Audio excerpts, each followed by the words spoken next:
What if the monster isn't the creature? What if the real monster is the part Victor refused to face within himself? Because in Frankenstein, it isn't a story about two separate characters. It is a story about what happens when you reject something that belongs to you. According to Carl Jung, what we reject doesn't disappear. It becomes our shadow. And sooner or later, it comes out.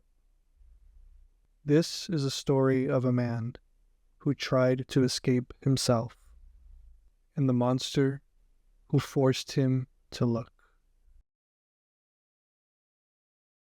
Guillermo del Toro's film adaptation of Mary Shelley's novel Frankenstein is an exploration of the collective unconscious. Underneath its narrative, examining how its characters and imagery embody Jungian archetypes. This analysis will attempt to uncover the psychological symbolism at play by delving into the film's major archetypes. We'll explore how Del Toro preserved, altered, and reinterpreted the archetypal elements found in the novel. By examining the characters' inner conflicts and the story's thematic echoes, we'll see why this Frankenstein feels like both a faithful myth and a new story of individuation.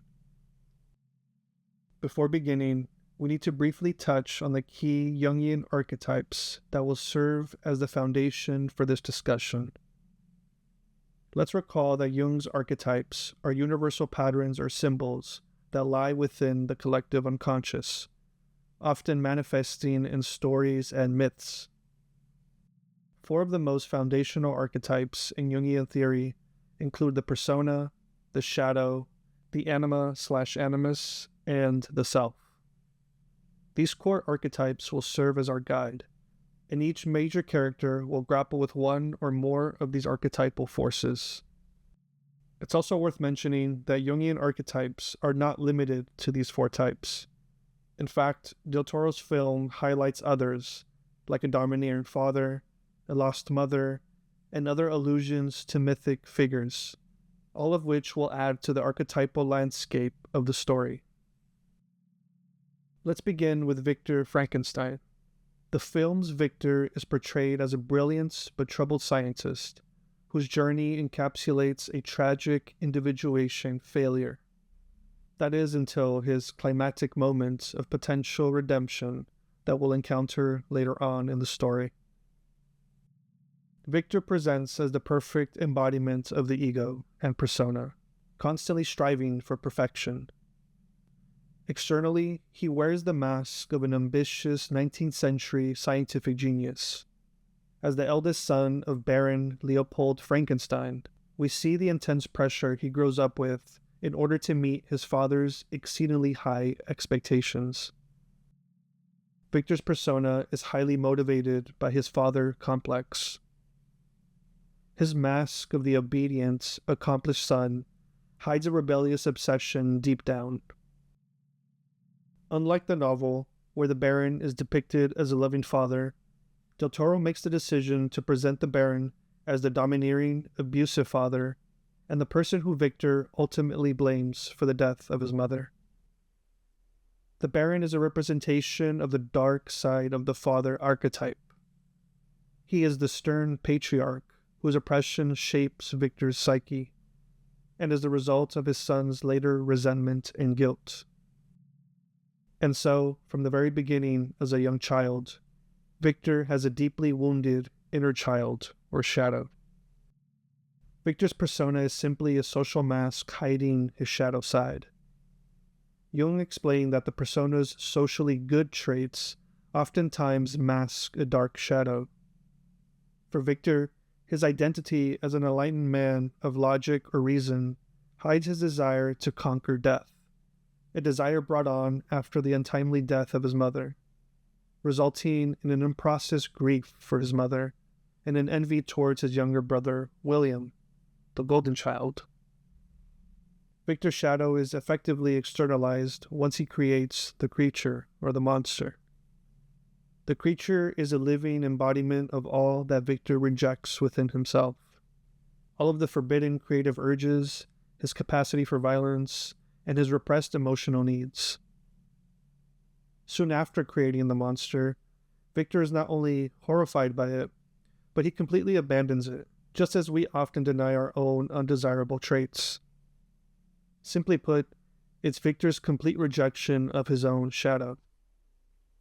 And just as in the novel, the tragedy unfolds from Victor's refusal to accept and integrate his own shadow self. Victor's ultimate sin isn't just in making the creature, but in failing to take responsibility for it. As the film continues, Victor's ego self is falling apart, and his shadow slowly consumes him.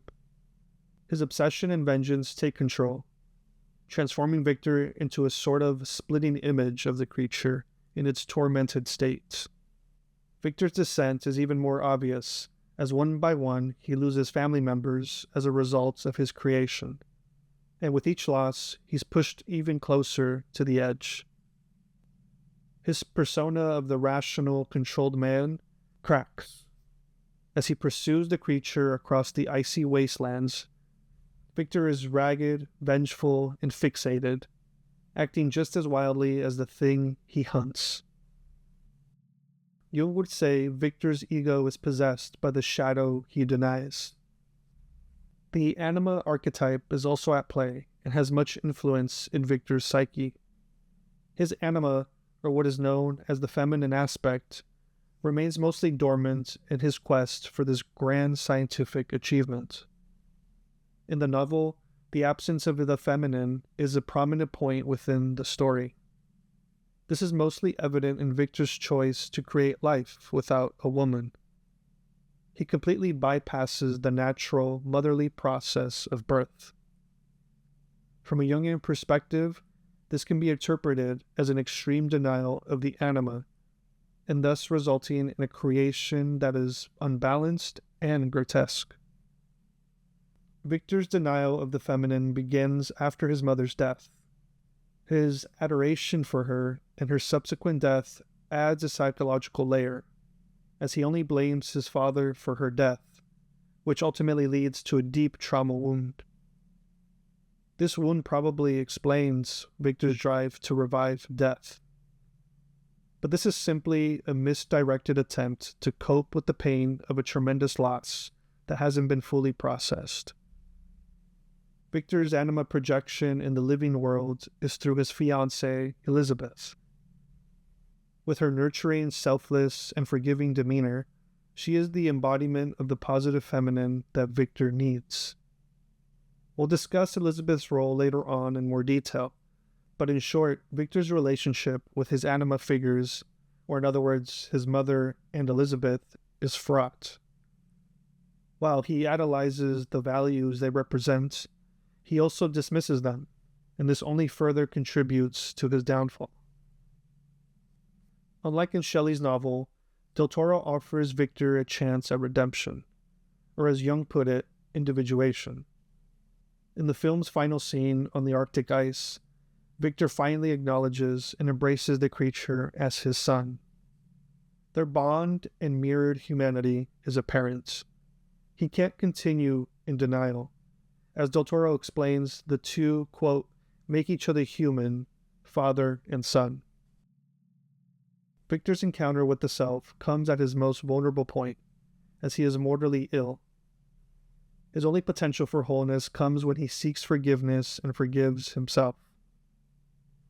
The film's decision to focus on forgiveness and integration over perpetual revenge is a theme we'll explore further. But for now, Victor's journey serves as both a cautionary tale of ego inflation and shadow denial, and a redemptive tale of confronting one's innermost demons. The creature is at the center of the film. Del Toro beautifully captures its evolution from innocent newborn to mistreated outcast, and finally, to a source of compassion. From the Jungian perspective, the creature is Victor's shadow. It embodies every dark impulse Victor can't and won't acknowledge within himself. As the shadow self, the the creature engages in all the evil acts that Victor's conscience would never allow him to commit. Yet these acts are symbolically rooted in Victor's psyche. Victor and the creature are essentially a mirror of each other. And just as Victor's father passes on to him the traumas and inner conflicts, so does Victor pass on to the creature. The cycle of shadow projection keeps going. Del Toro refers to their bond as father and son. This suggests that it's only when they recognize themselves in each other can they break the trauma cycle. We are first introduced to the creature in its child archetype states. Del Toro's design choice for the creature closely matches the description in Shelley's novel. And while it appears terrifying to others, there exists an innate beauty and humanity to the monster that simply only needs compassion and recognition. Del Toro explains his choice to not make a creature that was gruesome, but rather a being that was beautifully and unnaturally born. The monster also embodies the shadow of society. Victor's outright refusal and banishment of the creature is an act of human cruelty at large. As the outsider, the creature is used as target practice, onto whom society projects their fears. Similar to the novel, the film portrays the creature's early months as lonely, confusing, and frustrating, unable to find or form any sort of companionship. These early scenes depict the creature as the wounded child. In a particular scene, we see the creature hiding in the woods, observing a family from a distance, and yearning for acceptance. We then encounter a meeting between the creature and the blind man who is part of the family, which then results in a friendship between the two. This is the first display of care and acceptance given to the creature. Because the blind man cannot see the creature's physical state, he welcomes it with kindness and warmth, and even offers to teach him what Victor wouldn't. The blind man is a manifestation of the wise old man archetype. He's a figure of kindness and insight, and a source of human compassion, and his acceptance of the creature is crucial, as had the creature been shown love and acceptance from the very beginnings of its life, how much better would he have developed emotionally and psychologically. It's a reminder that his monstrosity is not intrinsic, but a result of being shut out by others. The creature is essentially the hurt child who navigates the outer world with only pain and anger. But upon the return of the rest of the villagers, things change drastically. The creature is violently thrown out as the villagers panic at his appearance and presence. This fully awakens the creature's shadow side. Just as he is shown hatred and betrayal, he lashes out with hatred in return. And so the beginning of the creature's transition into the vengeful shadow takes shape. And it's then that he decides to make Victor pay for giving him a life of misery. Each murder that takes place at the hands of the creature all symbolize the shadow's revenge for being refused love. In Jungian psychology, all repressed contents of the psyche will eventually surface if ignored, and it'll do so in destructive ways. Every act of violence committed by the creature is the psyche's revenge on Victor's conscious ego, wreaking havoc when psychological integration is denied. Additionally, each crime the creature commits also has symbolic targets. The innocent brother William, who in the film is portrayed as the father's favorite or the golden child, represents purity and the family legacy. By killing William, the creature is unconsciously striking at Victor's persona and lineage that rejected him. But then we have the murder of Elizabeth, which is rich in archetypal meaning. Elizabeth is Victor's anima figure and love. On an archetypal level, it's the shadow obliterating the ego's ideal image, Elizabeth being Victor's idealized beloved and link to normal human life. Yet Del Toro's film does not leave the creature in a pure, vengeful shadow mode. The theme of forgiveness allows the creature to transcend the shadow and approach the archetype of the self, or in other words, the possibility of wholeness and redemption. In the Arctic scene, as Victor lies dying and Walton's ship crew confronts the creature, something shifts. Del Toro conceived a new ending where the creature performs an unmistakably human act. He chooses compassion over revenge. In an emotional departure from the novel's stark ending, the creature actually saves the very people who might have harmed him. It is a remarkable transformation for the archetype as the shadow now becomes the savior. By freeing Captain Walton's ice-locked ship and saving the crew, the creature demonstrates the capacity for individuated consciousness. He is no longer a mere reactive, unconscious being, but a being capable of moral choice and empathy. This is his first and only act of pure goodness towards others, and it is inspired by Victor finally seeing him as his son. In Jungian terms, the creature integrates the love that was shown to him in that final recognition by Victor, and he breaks the cycle of hatred.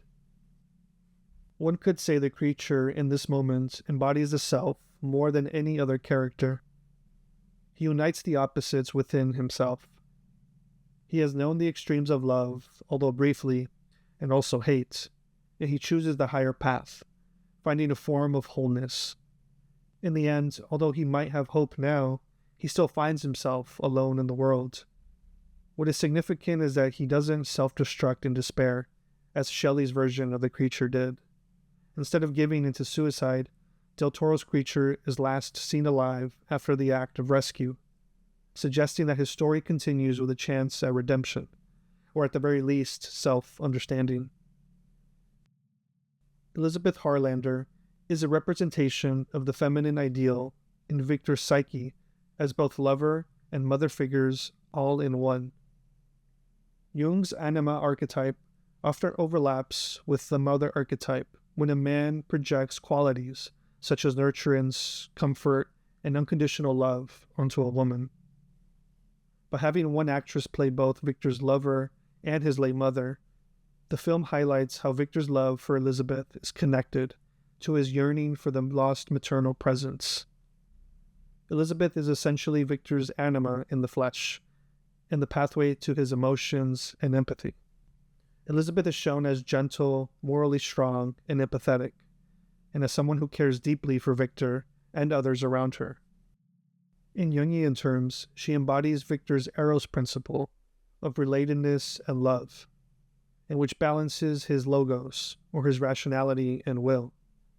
However, Victor constantly ignores Elizabeth's wisdom and presence. He keeps his creation in secret, does not confide in her or take seriously her worries, and ultimately leaves her unprotected on the wedding night. This complete denial of Elizabeth is a reflection of his inability to integrate his anima. He fails to truly listen to love or intuition, and instead chooses his obsessively logical mission. The result, as you can imagine, is catastrophic. In the end, the creature he creates ends up killing his only anima figure and leaving him in an even deeper darkness. Elizabeth's death, in the Jungian perspective, symbolizes the loss of Victor's connection to his own soul and feelings. Consequently, Victor is ruled entirely by rage and grief. Henrik Harlander, Elizabeth's father, adds another layer to this psychological story. Henrik is a wealthy arms dealer who funds Victor's experiments and only enables Victor's hubris for his own agenda. Heinrich represents the corrupting influence of material power and greed on Victor's noble pursuits. He is an external shadow figure in the story's society, and the merchant of death, fueling Victor's unnatural creation. Elizabeth, as his daughter, stands in opposition of her father's values. We can interpret that Elizabeth's purity is highlighted by the contrast of her father's cynicism. It places her in positions of having to choose between loyalty to her father and doing what's morally right. When Heinrich pressures Victor to deliver results, Elizabeth sees the moral cost and attempts to intervene. But this dynamic isn't depicted in Shelley's original novel, so it's a new direction where Del Toro explores the anima mediating the conflict between ego, or Victor, and the shadow temptation, Heinrich. In Jungian psychology, a man who ignores his anima will often face a psychological crisis. In Frankenstein, the crisis is literal and external. Yet, even in death, Elizabeth's impact lingers. It is the grief and remorse over Elizabeth that finally drives Victor to pursue the creature to the ends of the earth. And paradoxically, it is Elizabeth's memory that will initiate the final forgiveness. It is the forgiveness that will liberate both creature and creator. Forgiving someone and oneself is a very anima/soul concept, or bringing in love to dissolve hatred. We can assume that as Victor lay dying, he recalled Elizabeth's loving nature, helping him break the cycle of vengeance by forgiving the creature. The creature, who has an odd admiration for Elizabeth, is also moved by her because of the love and beauty she symbolized to him. In the film, it's possible the creature felt immediate remorse after Elizabeth's death. Perhaps that remorse is what primes him to accept Victor's final acknowledgments in the Arctic. In that sense, Elizabeth and what she represents is the key to resolving the shadow confrontation. Her spirit is what finally bridges Victor and the creature, but only at the cost of her death. In summary, Elizabeth and Claire represent the feminine archetype in this story. She brings warmth, morality, and the promise of emotional fulfillment.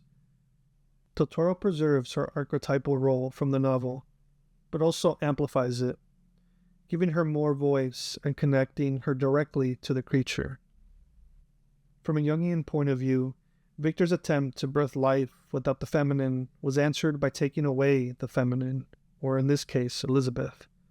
It's a stark depiction of psychic imbalance.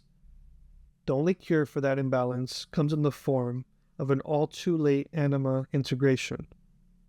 Victor's final act of empathy is him finally embracing the feminine value of forgiveness.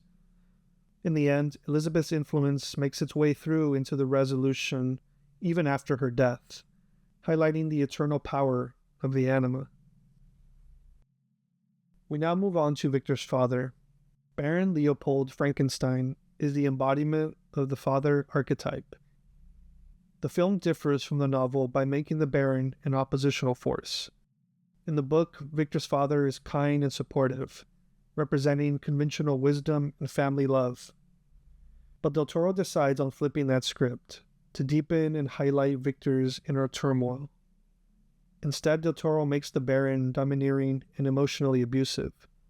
He is a man who expects so much of his eldest son, but also becomes a person Victor blames for his mother's death.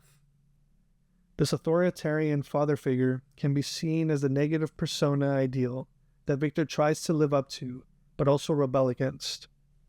Jung said the father figure often symbolizes the patriarchal qualities of the persona, or in other words, authority, law, and discipline. The Baron imposes an identity on Victor from an early age until it eventually becomes part of Victor's persona. At the same time, Victor's genuine self can't sustain itself under this immense pressure. The tension between pleasing his father and pursuing his own interest further fuels Victor's hubris. The Baron's abuse and failings ultimately break Victor's trust in him as a paternal authority. On one hand, Victor's pursuit to create life is a direct confrontation with the father figure. This is a classic father-son individuation struggle, where the son tries to overshadow the father. But in doing so, through wretched means, Victor ironically becomes an even worse, quote, father towards his own creation. The theme of daddy issues runs deep and strong in the film. The so-called sins of the father, or in this case, Baron's cruelty, only lead to Victor's psychological damage, which in turn results in the abuse of the creature at the hands of Victor. This multi-generational trauma loop echoes Jung's idea of repeated traumas in a family psyche, and will continue its destruction until someone breaks the chain. But the Baron also plays into the persona archetype. For example, in public, the Frankenstein family has an image of nobility and honor to uphold, as would be expected coming from a Baron. It's then no surprise that Victor works in secret as an adult, and as his experiments would horrify the Baron if he knew. But it's this duplicity which creates a split in Victor of having to be the dutiful son externally and then a mad scientist in the shadows. This split is the kind of psychic division Jung warned against. When one's persona is too at odds with one's true self, the result tends to be neurosis or extreme behavior. As is the case, Victor's double life leads to his downfall. In Jungian psychology, the father is often seen as the lawgiver and protector, but in its negative form, it's the tyrant king or the overbearing force that suppresses the hero. Victor is caught between obeying his father and societal expectations, and following his own ambitions. Choosing the latter is a rebellious individuation attempt, but Victor's lack of humility and integration of his feminine only leads to disaster. The Baron's presence thus enriches the psychological space that ultimately creates the monster. Frankenstein has long been interpreted through psychological and archetypal lenses. One such archetypal theme is that of the creator and creation as mirror images. Shelley's Victor and creature can be seen as two halves of a split psyche, one being the conscious ego and the other the repressed shadow. The act of creation itself remains an archetypal crossing of a boundary. Think life and death, man and God, conscious and unconscious. Victor in both versions is essentially calling forth his shadow. The theme remains the same. Victor immediately rejects what he brought into existence. This moment is the original sin of his myth, just as Shelley had intended. The village scene is another conserved element of the overall story. The part of the novel is often recalled for its deep humanity. It's where the monster secretly learns language and virtue by observing a humble village family. And there's a brief sense of hope. It is where we can begin to truly sympathize with him. Here the family becomes the Eden archetype, or nurturing community which socialize the shadow. The monster is attempting to civilize himself, or to integrate into the collective. This attempt emphasizes the creature's innate capacity for good, a blank slate shaped by experience. The film preserves that, highlighting that the shadow is not born a monster. But when the family eventually drive him away, it parallels an individual repressing his shadow side after seemingly coming close to consciousness. Both novel and film end in the barren glory of the Arctic. The Arctic in Frankenstein is richly symbolic. It's an alchemical albedo, a place of purity, yet also sterility and death, an appropriate stage for the conclusion of this unnatural journey. Jungians have interpreted the Arctic as the desert of the self. In the novel, this setting emphasizes the ultimate isolation of both creator and creature, completely removed from humanity and placed in a sort of symbolic purgatory. In the film, however, Del Toro instills hope into this barren landscape. The final scene of the creature pushing the ship out of the ice is a tiny act of warmth in a bleak, lifeless, and vast cold desert. While this final image wasn't part of the novel, Del Toro's inclusion of it is a reminder that even in the emptiest part of the soul, an act of goodness can manifest. This aligns with a more Jungian optimistic idea that individuation can happen even late in life or under dire conditions. While the film, for the most part, stays true to the novel's main themes, its direction and tone and plot differs. Whereas Mary Shelley presented a dark romantic warning about unchecked ambition and the need for empathy, she consciously decides to not offer her characters a redemptive arc. The film instead acts out a form of catharsis on screen, giving the story a clearer emotional resolution. As Del Toro explained, staying true to the myth was more important than staying true to the exact plot. He approached Frankenstein as a universal myth that can be interpreted with sincerity, power, and personality, while instilling some sense of originality. This approach allowed Del Toro to adjust certain archetypal elements while still honoring the spirit of Shelley's original novel. In the end, both novel and film serve as a dark mirror to humanity. It asks, what do we cast into our own shadows? And what happens when those shadows demand to be seen? The film's solution is ultimately compassion. By granting the creature that final humanity, it suggests that even the worst in us is seeking light. Frankenstein becomes a story not just of terror, but of understanding. An ode to the healing that comes when we confront our deepest darkness and find a reflection of ourselves. It's an appropriate message for a modern audience living through its own creations and crises. We must face our collective shadows, be it technological, psychological, or societal, and attempt integration, or else we risk falling into endless revenge and fear mindsets. The Jungian archetypes in Frankenstein are thus not antiquated ideas, but living patterns we can all recognize in our own lives.